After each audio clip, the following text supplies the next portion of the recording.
So I don't know about you, but I literally feel like I've been living in a parallel universe the past 24 hours. Anytime I am exposed to the corrupt and crooked mainstream media coverage of Axel Rudakubana. Sadly, my prediction came true. The Southport Massacre cover-up didn't end with his guilty plea, the court case, or yesterday's 52-year sentencing. Because the usual suspects in the establishment are doing everything other than deal with the actual facts at hand. And when some facts are presented to them, they do all they can to, quite literally, cut them off. Look out in my mind, had people done their job better in the last few years in relation to this man, those girls would still be alive. But it wasn't just Sarah Jane Mee or Sly News responsible for this, even though they were the ones caught out. The BBC, the British bashing coverage has been typically thick, or at least it treats us as if we are thick. However, in my judgment, his culpability for this extreme level of violence is equivalent in its seriousness to terrorist murders, whatever his purpose. The Taylor Swift dance class was billed online, but it's not known what Rudakubana's reason was for targeting it particularly. Do you know anything about why he chose that event? My hypothesis all the way through this was that obviously he had seen it advertised somewhere. I don't know why he picked it, and that is one of the questions that the families desperately want answering. Why? Why Heartspace? Why an event where it was just young ladies, just young girls? And was it because of their vulnerability? And that piece of the evidence I've not been able to find throughout this investigation. I want to scream. I want to scream. I mean, why? What could it have been? I mean, the Al-Qaeda training manual, the rice and production, the conversion to Muslim behind bars and Belmarsh. Was that not enough of a sign? But this is diversion on steroids, with the British Bashing Corporation allowing Dale Vince to blame social media on question time with no pushback. The insufferable Paul Brand on Woke ITV had his usual agenda. It was the night that social media created anti-social madness on the streets of Southport. They hurled bricks and fireworks, fueled by accusations thrown online. Police in riot gear left trying to contain violence that even they feel now could have been countered in other ways. I felt in the events following the 29th of July that I wanted to be able to say more around the misinformation and disinformation. There's a real need to look at this criminal justice process, and as we know, the Law Commission have already started that piece of work.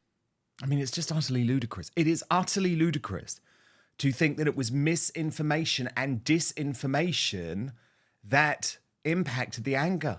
We're still angry, and we know everything now, apparently. But of course, according to Paul Brand, this means we're all far right. But as rioters began feeding off their false theories in other towns and cities, the question is whether authorities should have told us more. Southport looks almost nothing like it did when I was last here on the night of that riot. That is mostly due to the determination of this community to heal any divisions that others had tried to create. But the weapons of the far right that night weren't just fire and bricks, they were disinformation. And there is a fierce debate now about how to disarm them in future. Yeah. So the solution, according to Paul Brand, the useful village idiot at Woke ITV, is social media censorship. But the great thing is you're waking up. As one of the few honest brokers in the MSM, Alison Pearson of the Daily Telegraph reported yesterday from the scene, TV crews outside Liverpool court were chased off today by angry people who shouted fake news. People see through the media playing down terrorist attacks, downplaying barbarous murders of little girls. Southport was terrorism. And I have to say, the footage of these protests was quite something. Every single day when one of these walks walk down the street, they'll be hanging their heads in shame, just like the police protecting them. You're not the mainstream anymore, and you're not welcome. Yeah, we are the media, we are the truth tellers, we don't listen to them.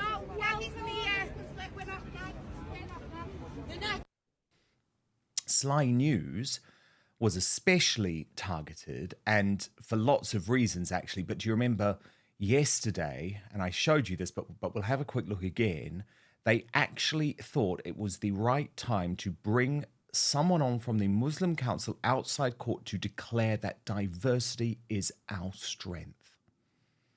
To give communities that confidence back that actually misinformation needs to be tackled, that, you know, neighbours need to stand together and communities really need to come together. You know, diversity is a strength. It's not something that should be feared, and actually we need to unite more in the aftermath of it.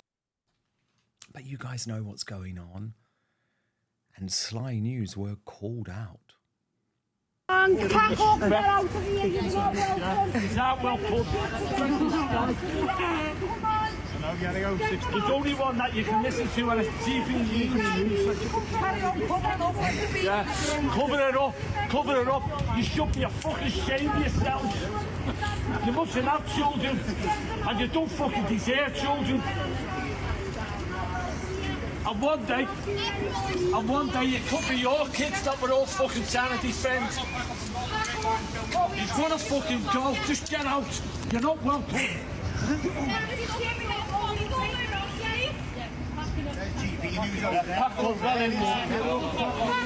The police are threatening to arrest us now for doing what we're doing.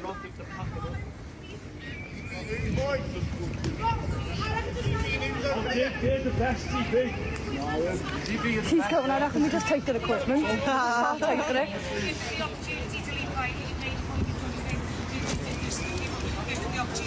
So there is genuine public anger. And I think it's partly because anyone who speaks the truth about this case, have you noticed this, is immediately derided as an extremist. So here is, and you're going to enjoy this, the brilliant Douglas Murray telling the truth. He was an Islamist terrorist, and he had in his possession not just ricin, but Al-Qaeda training manuals.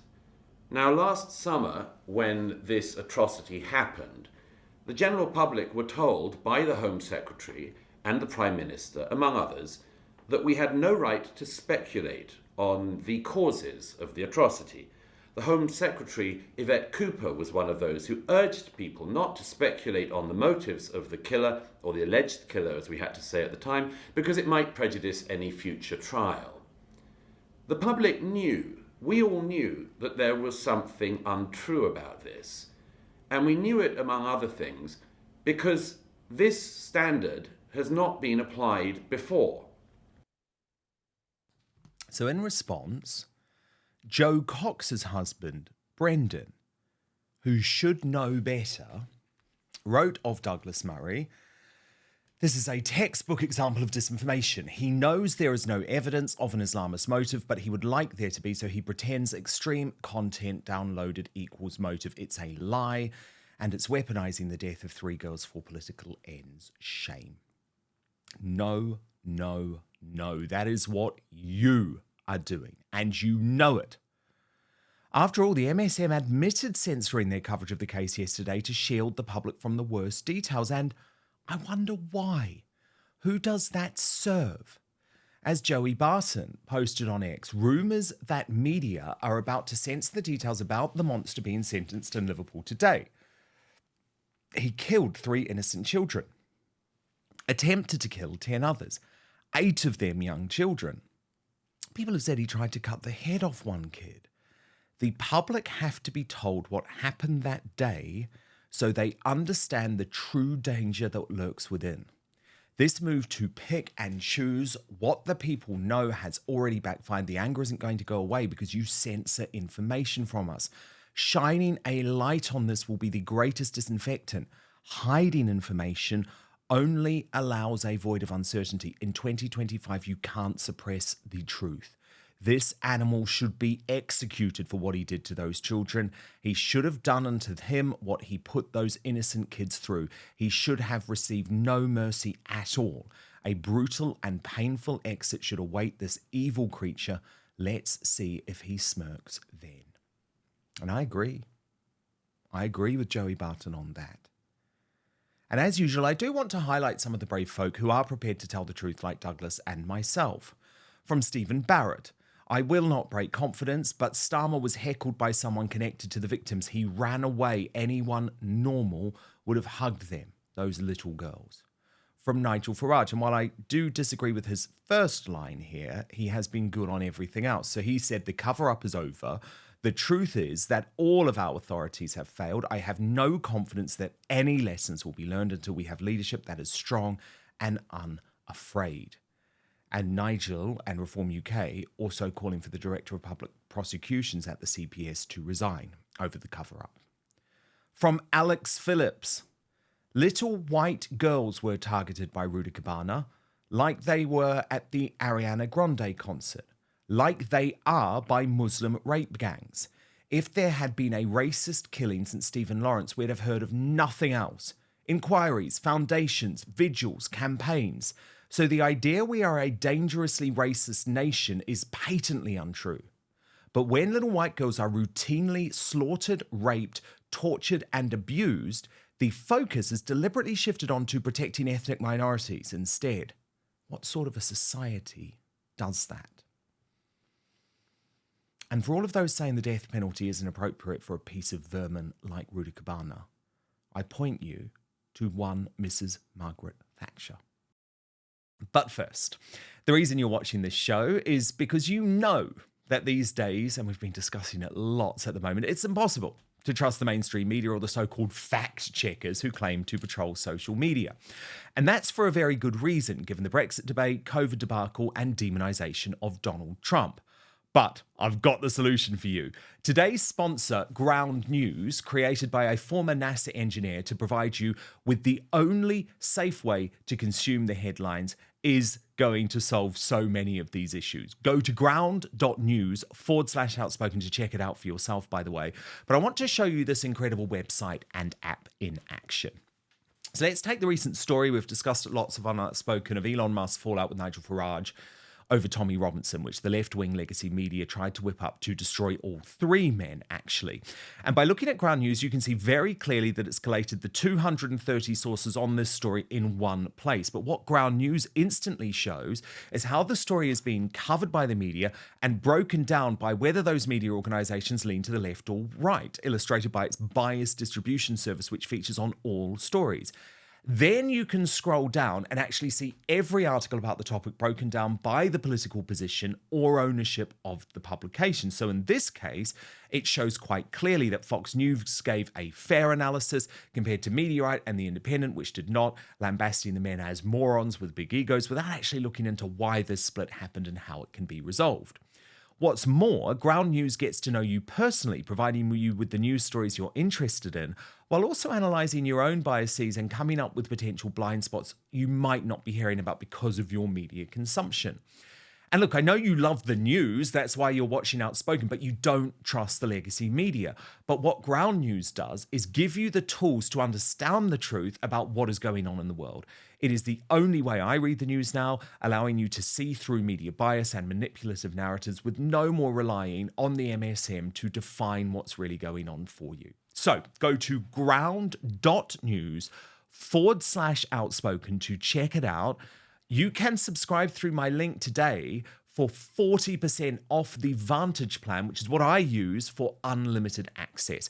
And I should say, by the way, Ground News is a really great organisation. It is subscriber funded, and by supporting my sponsors like Ground News, you also support my work too. And for less than a Netflix subscription, you can get all the world's news in one place and think for yourself. It really has been a game changer for a news junkie like me. So let me just repeat the address. It is linked in the show notes below, or you can click on the QR code if you're watching on screen. But the address, ground.news/outspoken. Because I happen to believe that when some criminals go out and do such hideous, cruel crimes, and in particular when they do such terrible things to children, I think they've forfeited their own right to life. And so I personally have always voted to retain capital punishment. I do not say that as a party politician. That is my personal view, and I should continue. Some of those things they do are so barbaric. And to the very children, where else do you look for trust if you can't look for a parent? And I would bring back capital punishment myself. We should have a vote on it. And that is the way I shall continue to vote. Not a mandatory sentence, but a sentence available to a judge for a really barbaric crime. Well, I'd like to change the topic. And they were even trying to change the topic back then. I won't change the topic. Now, the uncancelled interview.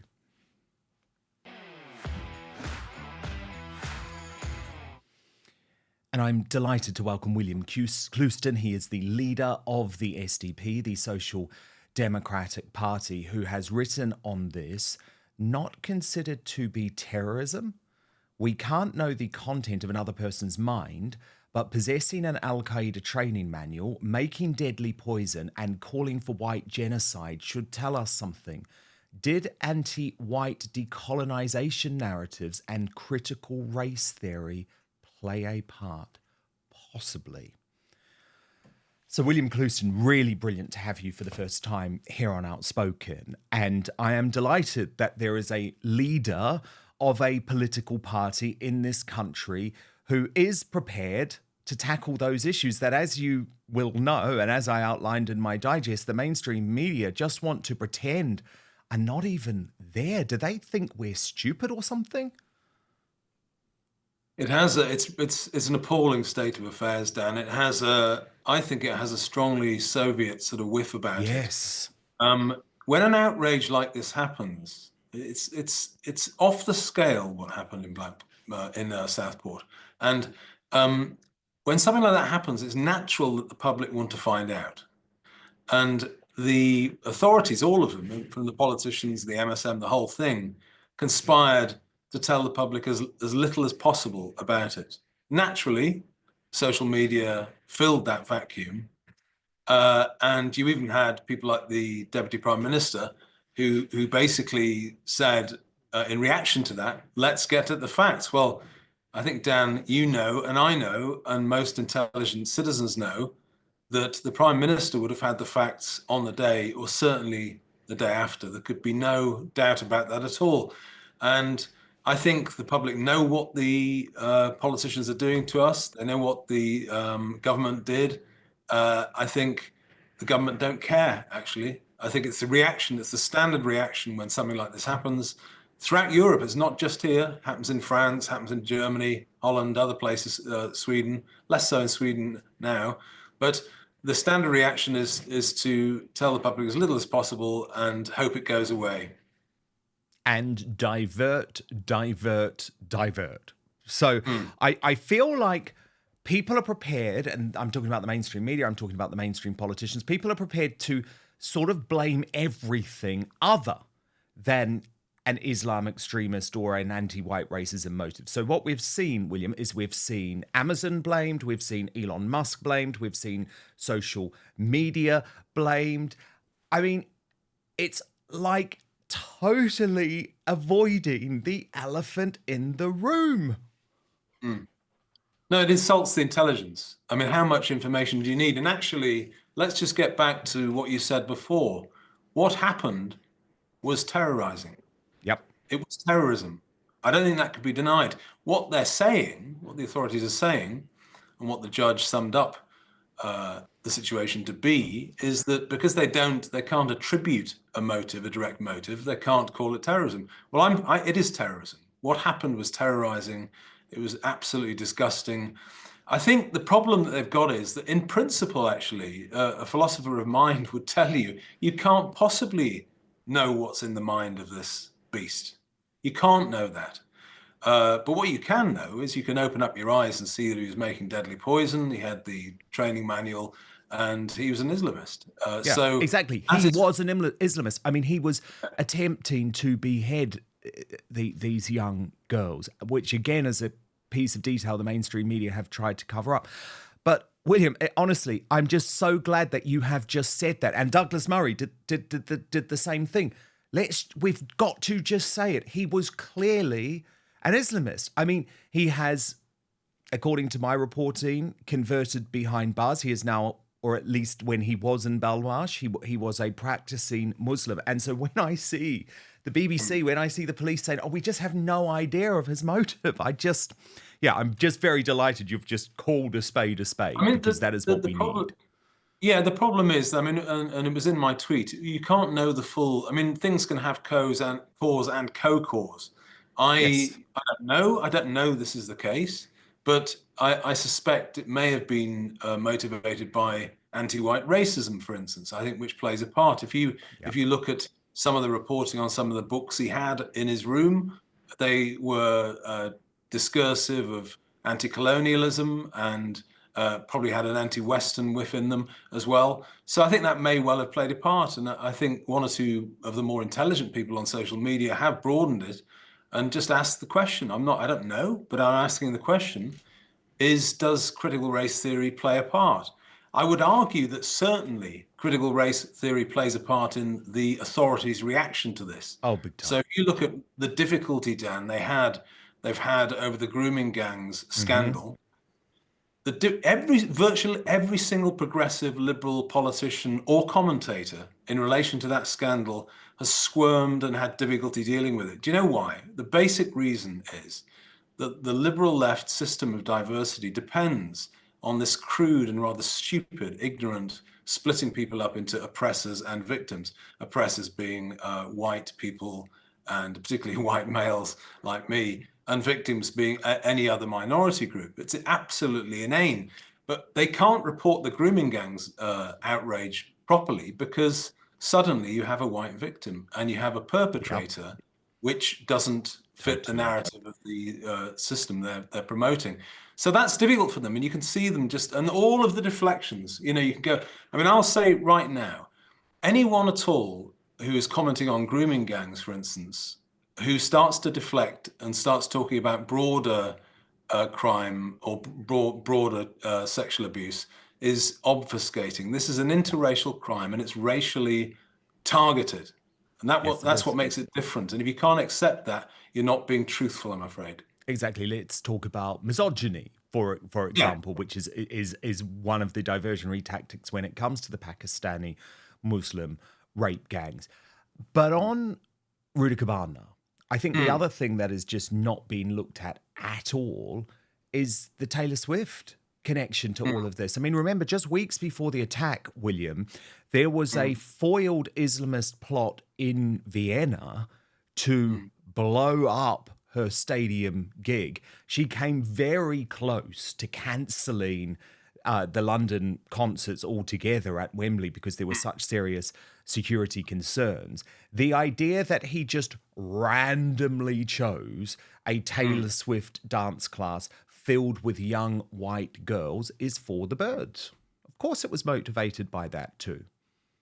I agree. I think it points that way. And I think you'd have to be rather uninquiring to come to any other conclusion. But some of the deflections that you mention really are insulting, and the people that are doing it need to have a good look at themselves. The people that all this framing of, and some of the tabloids went down this road, framing it as the Amazon. It's got nothing. Every single house in the country has a carving knife in it.